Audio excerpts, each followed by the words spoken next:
feels to ever have enough time to play at all. You know everybody wants to walk in someone else's shoes. Everyone's forgotten who they are. Such a grind. Hey guys, welcome back to the Otter Creek in Rio Grande. And I'm gonna kind of start right where we left off here in this area. You know, before I get into that though, I thought, you know, I might remind myself and maybe the new viewers of kind of some of the elements that I'm working with in here that I'm wanting to keep in mind as I move forward. But, you know, I've mentioned that there's going to be a ridge line through here on the back side of this track in there. That's where that ridge line is going to kind of run. And then of course it will come down here. But the idea is that ridge line will obscure pretty much the track level and maybe just a little bit more so that you can see the top of this ridge line that is obscuring Silver Gulch. And then of course this continues on here, so it's interconnected.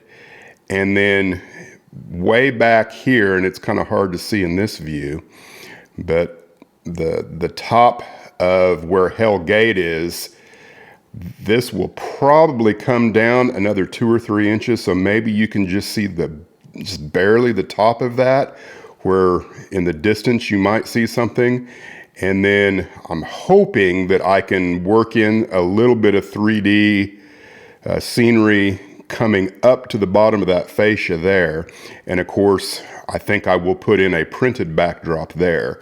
So, you know, you've got ridgeline, ridgeline, ridgeline, and then of course the gorge.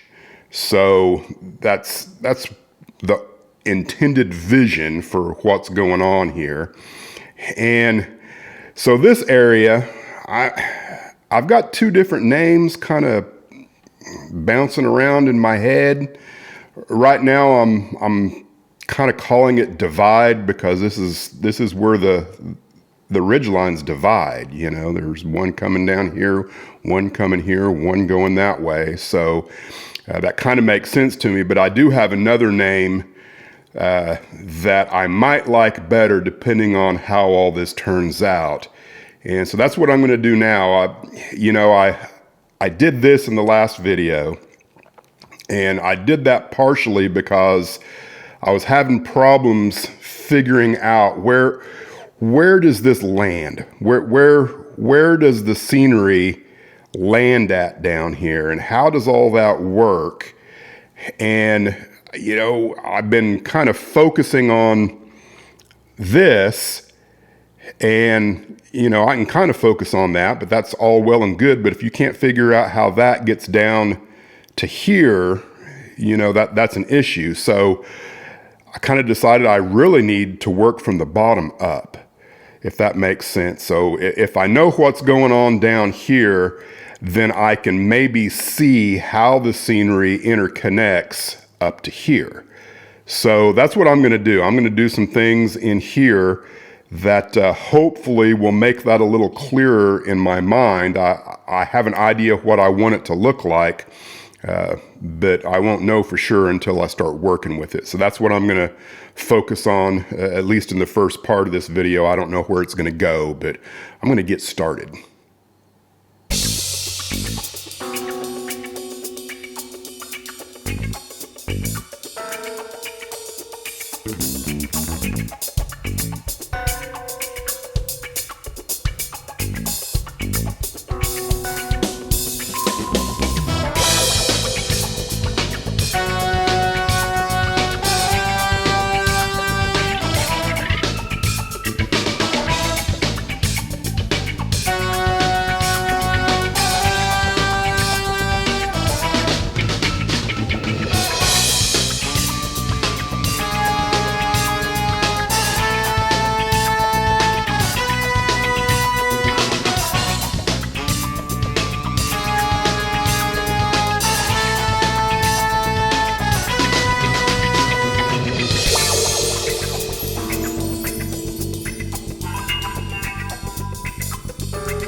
in case you're not picking up what I'm throwing down here, I'm trying to create kind of the riverbed in the path that's going to come through here. And this is some kind of rock outcropping that's dividing the river, or the creek is probably a more accurate term for what I'm trying to do. And so you can see that the outside of the creek is going to interconnect with in through here, somehow, some way. And then the outside of this one, of course, is going to interconnect with this as it comes around, to connect back here and create that ridge line. There's a couple of tricks here that need to happen. One is that the creek has to bend around in such a way that it disappears from the eye from pretty much any perspective, unless you're maybe working really hard to see it. Maybe you could see where it ends. But then, from the aisle side over here on Frying Pan, you can't detect it at all. I mean, no chance you can see it. So, that the top of this ridge line has to interconnect eventually over here and completely obscure whatever happens here. So, my thought is that it's going to be really vertical, kind of like my napkin drawing. And then that becomes kind of a background. Behind this ridge lies that ridge. And then, it just disappears. Now, the next trick is, how do I get this, because I've got a very short run and I've got a lot of height. And so, what I'm thinking is that this gets cut here. And so that's all going to be one piece that lays at the bottom. And then waterfall here, waterfall there. And then, of course, I will have to have, probably some tiered cascading waterfalls, through here to kind of give the illusion of how that's coming down to where it's at. And so, how far does that need to be? And right now I'm thinking that all of this section probably needs to ride over the top here and, high enough up above that you can easily get a hand in there and deal with any train problems that might occur. But, so by default, we're going to end up with pretty dramatic, tall waterfalls. So that's kind of where I'm at. I'm not sure whether I go ahead and cut the cardboard and try and figure out where that's going to be. I think that's probably what I need to do, is go ahead and cut this and then try and figure out the height on this, because that's going to change how I view all of the mountainside on both sides of the river.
I think I'm on the right track. So again, to try and explain my vision here, the idea is from right here somewhere, we will go up, create a ridge line, and that will come in and interface somewhere here with this proposed tunnel, and then come underneath the trackage here, and then connect down here, you know, in the river bottom somewhere.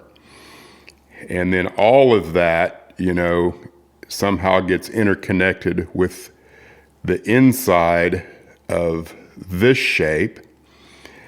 And I think that when I go to permify this,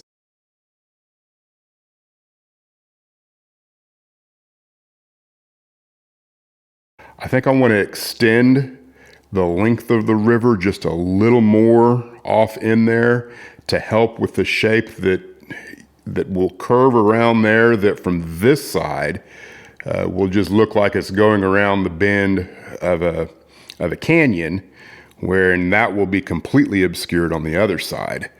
So, and then on this side, everything on this side of the river will interconnect some way, either with the wall or further out this way, will come up and interconnect with the actual spline here. That's kind of where I'm at. I think the next step is to go ahead and get this shape on a piece of plywood and kind of figure out how am I going to work with what's going to happen here with the river itself. You know, the scenery detailing is that, can I reach everything? Is there a method that I can take this in and out at the same time, having some scenery already here that is finished? I think that's what I'm going to attempt to do, is find a way to make this removable so I can work on it on the workbench and still have scenery all in this area if need be. So we'll see how this goes.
The idea is that I can come with cardboard and attach just the outside of the raised riverbed and create whatever shapes I need to make in there, and then still be able to pull that out. That's the concept. Whether or not it's going to work, I have no idea. I'm going to give it a shot and see how it works. I figure if nothing else, it should allow me to work with some cardboard strips to prove that I can create the shape I need in here to hide the river. You know, this all, I suppose, could just be a spectacular failure, and you know what I want to do just won't work, but there's only one way to find out. Now, I have gone and put some cardboard across here, and I've also got masonite across there. It's not up there permanently yet. I still need to do a few things there. And let me jump to the other side of this so you can kind of see what's going on here. This is the proposed cut. You know, if it wasn't clear what I was thinking about before, hopefully that explains it a little bit. And the height that's up there right now is the height that, you know, it would need to be to obscure anything on the back wall over here, which, you know, once I got it put it in, it was obvious that that's not really feasible. You know, the primary thing, that my first goal concerning the height of any of this was to hide the workbench. I absolutely don't want anybody to be able to walk into the room and go, oh my God, look at that workbench. He must be a model railroader. You know, I want that to be obscured, which I've pretty much done already with the height that I've got. So I think this will work pretty much.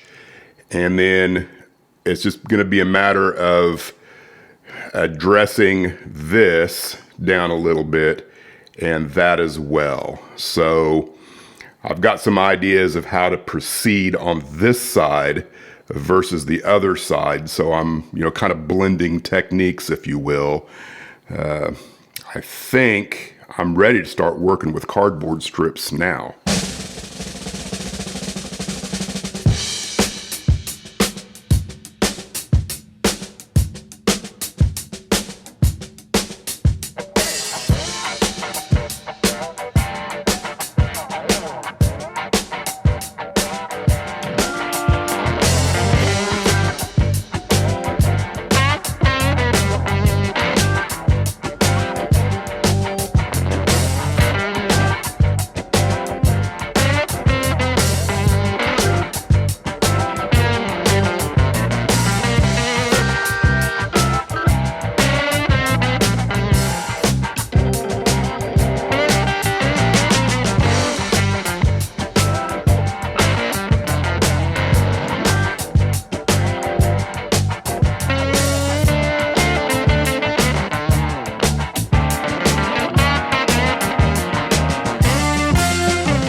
got enough of this cardboard in that I think I have kind of confirmed proof of concept. Now, none of this is permanent. It's just all kind of in there in such a way that I could begin to see what this should look like. And so I've got this and all of this going on in there, and I feel confident that I think this will work. You know, the whole point was right in here. Could I make that river, or really a creek is a better definition of what's going on there. Could I make it disappear and have a canyon effect on this side and something completely different on the other side? And I think that's going to work. So the next step, I think, is where in here do I begin actually using hot glue? Do I want to do that now, or would I be getting ahead of myself? And I think let's jump over on the other side and see what we've got from a different perspective. Taking a look at what we've got here, the cardboard really needs to be pushed back this way because it's all kind of leaning too far forward on the other side. And so I would get a little bit more height out of this if it was pushed forward a little bit more. And of course, it's all kind of temporary at the moment. But the point here is that the top of this ridge line throughout here will obscure Cloud City. And then this, as the top of it hits here, I want the bottom of it to be somewhere in here. So this piece of spline is the last piece of spline that that interconnects with the far side of the river. So this needs to connect with that, and then these pieces here that are just jumbled up and just laying over the top, I didn't even connect them on this side. But that is where this ridge line will continue on over here. So connecting, you know, there's probably going to be a saddle right through here. That section of the wall, which is white right now, should not ever be seen, right? There'll be a saddle through here. This is further than this right here. So, you know, right here you have no idea that there's a river whatsoever. And then it will continue on this way, which I've mentioned it before, but I've got a lot of new subscribers. That ridge line, as it comes through here and interconnects back over here, hopefully just over the top of the inner track, and keeping this track on the outside of that ridge line, will be something that is heavily inspired by this. You know, I have no illusions that I can make it look like that, but this would be a reverse image of what we've got right through here, with this track being this track and a creek on this side. So that's way in the future, but that's the idea. I think I'll go ahead and finish up this video with a little more discussion about Twin Creeks over there on the other side. My thought on the river, the creek, I want this end down here to be higher than any of this down here. And just, you know, throwing out some random numbers. Let's say I'm 2 inches higher up there. It will cascade down until in this area it would be, you know, flush with the plywood there. And then this shape in here is just there for, I guess, a visual. I have a couple of different ideas of how this will work. The thought is that this is a kind of a spring melt where it rushes through in the spring, and it's flooded up pretty high, and there's an area over here where during the spring, there's a waterfall that goes out there. And then as the year progresses and there's not any more snow melt and maybe you just get rain, this lessens, and maybe it's dry. I don't know. I haven't decided completely, but the idea is just, you know, two different waterfalls there. Now, I would be remiss if I didn't mention that there's a couple of things that are inspiring this, maybe three things. The canyons, of course, are inspired by the Royal Gorge, which I just took a trip, I think it was last year. I went down the Royal Gorge on a train. And so, you know, you got a lot of vertical columns of rock there. And then I've got a picture that is really kind of reminiscent of what I'm thinking about there. And then finally, Lex Parker, who I believe is an ON3 modeler. He's got a wonderful waterfall on his layout that this is heavily inspired by. Now, for the record, I intentionally have not gone back and looked at his videos just so that the only thing I kind of have is a shadow of a memory of what it looked like, so that I'm not, you know, like literally copying what he's done. It's just inspired. If you haven't gone and seen any of his videos on YouTube, I highly recommend it. He does fantastic work. So that's kind of where I'm at on it, and I'm gonna spend the rest of the day making a decision as to whether or not I want to hot glue any of this, or probably what I need to do is begin shoring up some things in this area so that I can, you know, feel confident about what's going to happen there. Nonetheless, thanks for watching Otter Creek and Rio Grande, and we will see you in the future on another video. Thanks for watching.